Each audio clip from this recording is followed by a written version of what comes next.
Hey, gun people. Well, ATF came out with another letter. Now, this letter is, again, when you get into government agencies being able to just do letters and make things illegal or legal, it's not really binding. Our laws are supposed to be set by our elected representatives. So, but where this comes into play is the Department of Justice, Bureau of Alcohol, Tobacco, and Firearms. They are the subject matter expert, so their opinion gets to come in as expert opinion. So if there's a clarification that needs to be on the law, they don't grab the layman, they don't grab the normal citizen that should be able to understand it. They go to the subject matter expert that it's their job and they're paid by the government, and they get to decide what they think the law means. Doesn't mean it's going to hold up in court. Matter of fact, 9th Circus just did not side with ATF when they had a case. And I'll get to that in a second. But so in this letter, the ATF changed their position from the previous letter and said because the overall length of a brace in a folded position, and they're using folded position, and when I first read this, I'm like, well, folded, I have a telescopic kind of expansion grip. Mine isn't folded. Well, then they clarify that measuring a folded or telescopic. Now, would a jury say that a telescopic is a folding? Because a folding stock usually just goes alongside of the weapon.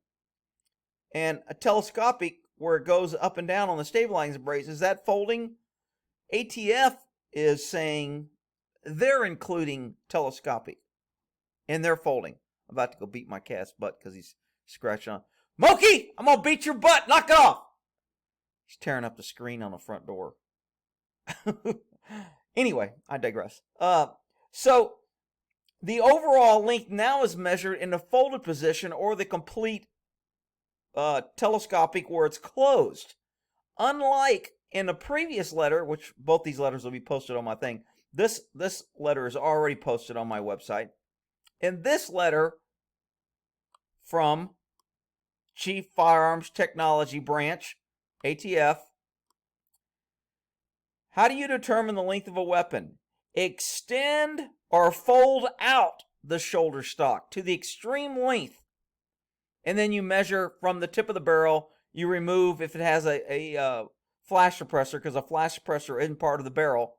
And then you measure the stock. If it's 26 inches, 26 inches seems to be the magical number, that if something is 26 inches or longer, you can't conceal it. So if it's under 26, it becomes concealable and it falls under other than, and it's all diluted and it's all BS and it's all unreasonable for a citizen to understand all 30,000. If I was a defense attorney defending any gun charge, my first discovery request from the government, because the government has to give you information they're using, would be I want all laws pertaining to firearms. I want all opinions from ATF pertaining to firearms in my discovery package. And that's what I'm going to give the jury and go, how are you supposed to figure this out? And how is my client supposed to figure it out? And you're pointing to the ATF as the expert. And I would ask questions of the ATF expert about the 30,000 laws that he wouldn't possibly know, and say, if you don't know it as the expert, how is my client supposed to know it as a citizen? So, I mean, I'm not too concerned about this new letter. They've changed their position, it sounds like, to where now they're interpreting, and again, it's from the same branch, Chief Firearms Technology Division. It's an opinion. It's his interpretation of the law. Is it going to be upheld in court? If and buts and coconuts, who knows? And can it be overturned if you appeal? Probably. I mean, to me, if you can confuse a jury, then they're not going to vote guilty. And they shouldn't. And all juries' default ought to be in here. When I'm on a jury, I'm voting not guilty until the government proves to me, with beyond a shadow of a doubt, not reasonable doubt. If I'm on a jury, it's beyond a shadow of a doubt that this guy is guilty and you proved it. And if you can't prove it, then I'm voting not guilty. And that's the way the default position. And then on these stupid gun laws, I would just do jury nullification. I don't care what the government says. It's outrageous, and I'm voting not guilty. I don't care. And if more juries did jury nullification and went, you know what? This is our only chance to hold a government accountable. This is our only chance to say, government, you are out of control. You may have all these laws, and you may pass all these laws, and you may try to screw over all these citizens. But if we jurors just keep saying, we ain't giving you a conviction, you can just waste your time and spin your wheels, that's when things will change. Now, the case about the Supreme Court, or 9th Circus, before I get to that, the big thing in all the letters on the ATF is a pistol is designed to be fired with one hand. Well, it may be designed, but it doesn't mean that if you use two hands, it becomes a rifle. And that's the thing with this vertical grip. They're saying if you put a vertical grip, then it's not designed to be fired with one hand. Why? This is a pistol. Does putting a scope on something make it a rifle? No. Does putting something on a bench with supported, does that make it a rifle? No. It's still a pistol. So their argument is so flawed that any defense attorney, I think, worth his salt, could argue that, look, you're making huge conclusions here that if you put a vertical grip on a pistol, somehow it is no longer a pistol. And if you support a pistol, somehow it's not a pistol. Or if you use two hands, somehow it's not a pistol anymore. And that's not true. If something's designed to be fired with one hand, it doesn't mean that because I use two hands, it makes it illegal. Most people grip a pistol with two hands. Even though ATF says, oh no, pistols are designed to be fired with one hand. How often do you see somebody firing a gun with one hand? Does that mean they're not pistols anymore? Of course not. And that's what people need to be arguing on these ATF.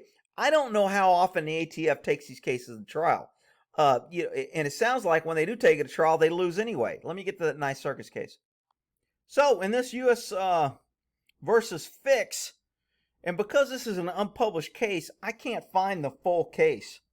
If there's an attorney or a cop who's got access to some secret database that can get the full case site, I'd like to read the case. But Google and a couple other search sites for fine law, I can't pull it up. So here's the site, US v. Fix, 4Fed, 9th Circuit, 2001. So this is where the feds lost their case. So Fix, that's the guy who sued the government or who challenged the government, argues that the government did not prove that the Calico Liberty 3, this is a gun, found during the search of his home and business was a weapon that required registration. So what the government did is they found this weapon, and because he modified it and put a vertical grip on it, they said, you changed it, therefore it's no longer a pistol. Fix was convicted under 26 U.S.C. possession of an unregistered firearm.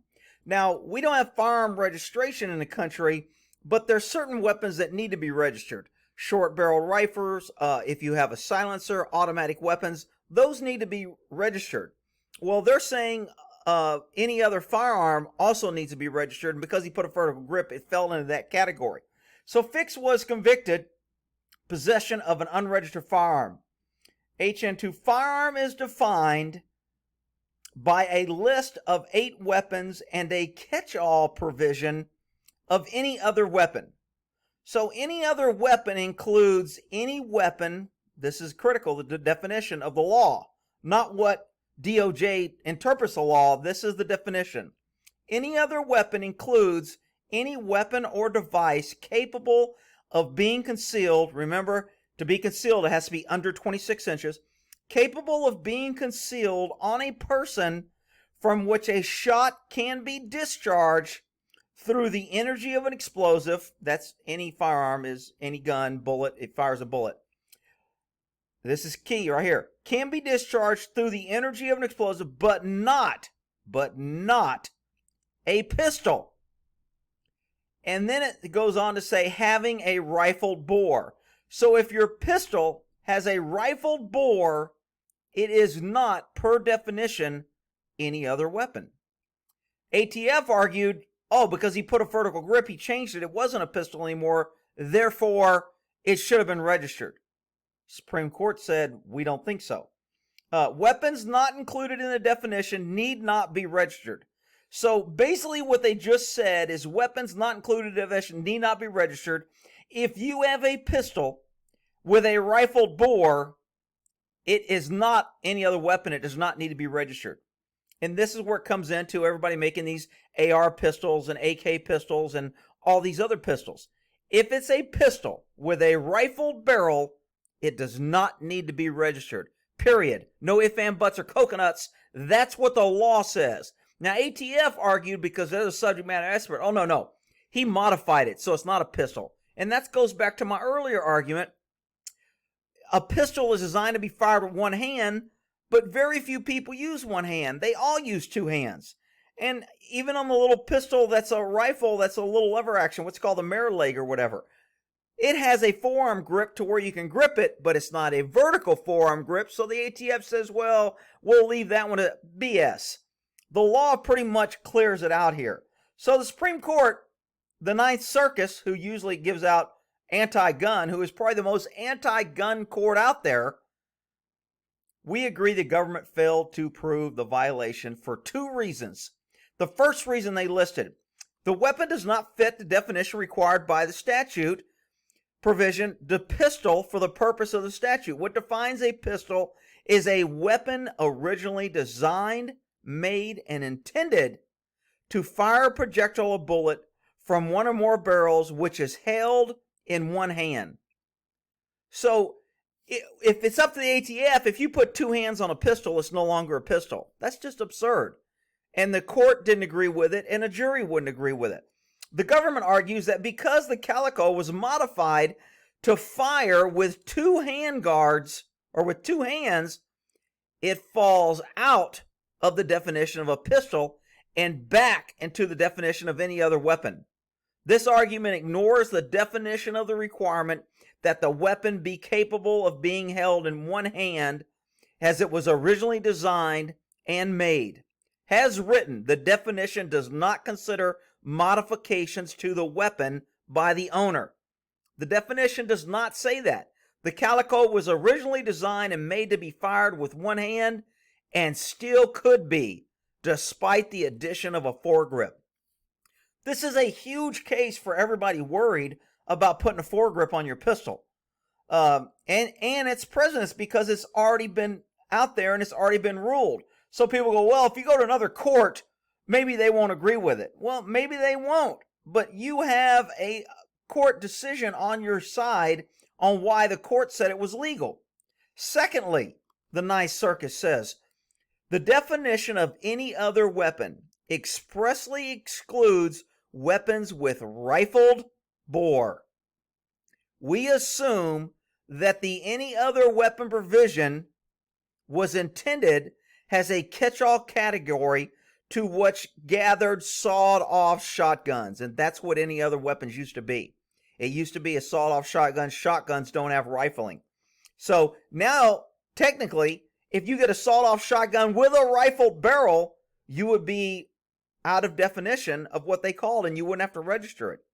So the government witness stated that the Calico livery had a rifled bore, thus cannot be considered any other weapon.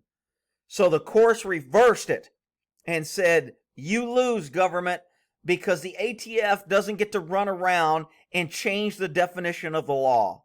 So this is a great site. I'm going to put the ATF letters in there. I'm not sure how much weight they use. The letters hold weight to me if it agrees with me. If they don't agree with me, they don't hold weight because it's just an opinion. And when it goes to court, when you have differing opinions and differing letters and you have the law and you have a case from the 9th Circuit Court of Appeals that says, you know what, the government's wrong when they start saying just because you can hold a pistol with two hands, it automatically makes it any other weapon. It's just, it's BS. So that's my take. Again, look, you can quote me. I don't care if you want to run around. I'm going to sue you for giving bad legal advice. I went to prison. Look, you're responsible for your own action. Don't substitute my judgment for yours. I'm giving you my experience, my education with the law, how I've been to court, how I've argued things, how I see the court rulings, how the law is defined. And you know what? I think anybody with a vertical grip on a pistol, if a firearm was designed as a pistol and as a rifled barrel, I think you're okay with a vertical grip. So that's my take on it. You can do what you want. Here's information to give to your lawyer, and we'll end that there.